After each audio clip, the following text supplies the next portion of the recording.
All right, y'all, I'm back. So now we are back in Florida. I'm working now. I'm working at like an urban black club. Before that, I would like when I tell you I was working like the last club I had worked at before back in Wisconsin. It was like a white club, like a white gentleman's club. But now I'm working at an urban club because during the time that I was not working, I had got a BBL. And the thing with like Caucasian like white gentlemen clubs, like they not into having like real thick like curvy girls, so it's like really hard to get into a white club once you've done that. So now I'm working in urban clubs only, which with the BBL it makes you like good money. So I was making good money. I was having fun. I felt like I was having fun because I had my friends, and all my friends were making good money, and we were traveling. Like, we were taking all these girl trips. We were doing a lot of shopping. We were going to the club. Like, we were just, like, living our lives, doing a bunch of stuff. So at the time, it just seemed fun, you know, but then it got, like, I don't know how to explain it. Like, it was, like, it started to get, like, old. Like, I don't know.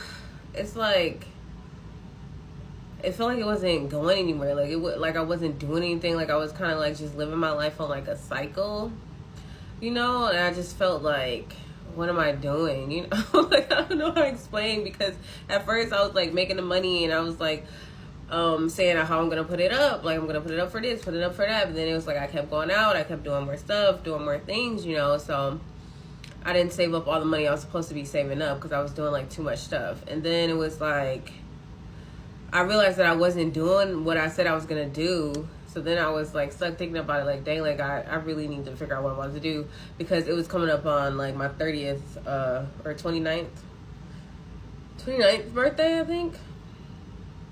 It was like 28th or 29th birthday. It was coming up on that, and I was like, you know what, like I really need to like get my life together, because I'm not about to be stuck in no club, like, no. So I decided, like, made up my mind, like, okay, like, I'm gonna save up this money, get out the club, be good.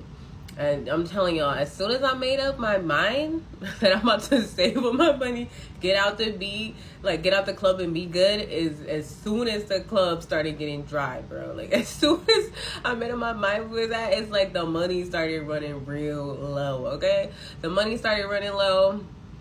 And I was just tired of the scenery in the black club as well. Like, it was like such a demonic like setting and presence. And like, even though I wasn't like in church or in like Christ fully still or whatever, like I still was able to like see demons and stuff. Like I have a gift of like sight, like being able to see in the spirit. So I would still be seeing spirits and all kind of stuff. And it was like I already knew that I had that gift, and I had like the prophetic dreams and stuff like that.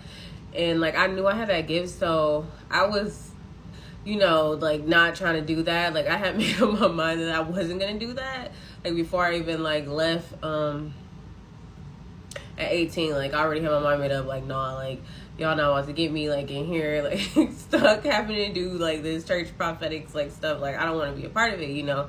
So I had already like closed myself off to like dealing with that. But the thing is, like, when you like drink and like get high and stuff, it's like the more those like things kind of like enhance. Like I don't know how to explain it, but it's like the more spiritual things are, like once you're like drunk or like high, like I don't know how to explain it, but like basically I was just able to see more. And it was like I used to just drink, like I used to drink like so much so I wouldn't like pay attention to what was going on around me, because it's like you seeing demons like just right in your face, like manifesting in your face. And it's like, okay, like whatever, like, you know, let me just have a drink, because, you know, like you get so used to seeing them. Like I've been seeing them like since my childhood, so it's like super weird. And then it's like I was just tired of the environment and it being so aggressive and stuff like that. And then the money wasn't good anymore. So then I had this Spanish homegirl that worked at the Spanish club, and she was like, she would get me in that club. And then I went to go work at that club, and that club was like, it was good, like the money was good and stuff, but then it was just like I had to be there for so long. Like, it was like I would go to work at 7, and then I wouldn't get off until like 5 a.m. Like, it closed at 6 a.m., so it would literally be like between 5:30, 6 a.m. Depending on who comes and like what kind of night it is, I could be in there until like 7 a.m. So it was really just like a lot. It was a lot to do, and because of like how much it was to do, like, it just got like to the point where we're like trying to stay up. So we're like doing different things to try to stay up. At that time, I had tried like a different kind of drugs. I had tried like ecstasy. I had a homegirl who like introduced me to snow, and it was because I was actually trying to lose weight at the time to like get slimmer. So I had like tried that. I had tried that a couple of times, but it wasn't like anything serious until like I ended up started like working inside of the Spanish club. It was just like trying to stay up all night it was too hard. Like, you had to take something, you had to drink something, like you had to do something, or you wouldn't be able to stay up. And then I had to also, I was like getting off of work and having to stay up even longer because I had to take my son to school. So it was just like, that is like, I would say when things really just spiraled like crazy. Because then I had like when my birthday had came to pass, like, the guy that I said like that I thought was like my end all be all, that I thought was like love of my life or whatever, like, he like flew me out to Mexico to join him and his family for like a family trip and stuff. And we were like vibing, and like it was just like, I don't know, it's hard to even talk about that, 'cause that still like blows my mind. Like, I thought we were on one accord and on one page, and he was like telling me like how much he cared about me and all this stuff, and then we're there with his family, and then we're like just making plans to see each other and spend time with each other. And like, then I had went back home, and like I had went to visit him again like after that, like back in our hometown. It was like we were talking about being together and stuff, and like telling each other we love each other and all this stuff. And then it was like one day I just had got like it's like I was up in the middle of the night with my homegirl, and I'm like, something's not right. Like, in my spirit, I just knew like something was not right. And it was after I had like purchased like this place. I signed a lease for a boutique because I was gonna go home and like do like a boutique and everything. And I had put down a down payment, I had like signed a lease, and I was like buying all the materials and all that stuff. And I was like telling him like, yeah, I'm gonna come home, we're gonna figure this out. Like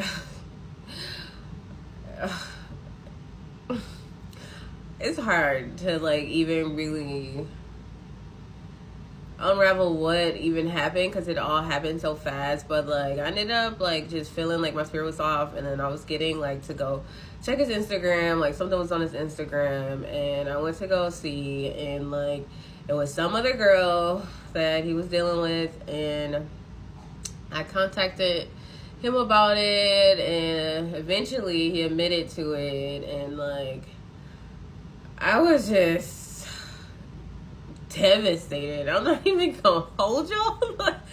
I was devastated. Like, I've never been so devastated, like heartbroken, like just betrayal, like just like flabbergasted. Like, that's what, just even talking about it, like explaining, like flabbergasted, y'all. Like, what it bro, like we were just, I'm telling y'all, like I was shook. So I was just like losing it, honestly. Like, I was losing it. I was calling him, like going nuts. Like, and then it was like I'll be going to work and I'll be drinking, or I'll be high or something, and it would just be worse. And then I would just be like spiraling. And I just never have been so like feeling like so betrayed and heartbroken, that to the point that I just got mad at God about it. So, oh my God, why would you let this happen to me? Like, I put in so much time and work with this man. Like, I've decided to stop doing what I was doing. I had decided to stop doing what I was doing, and I was gonna focus on doing the right thing.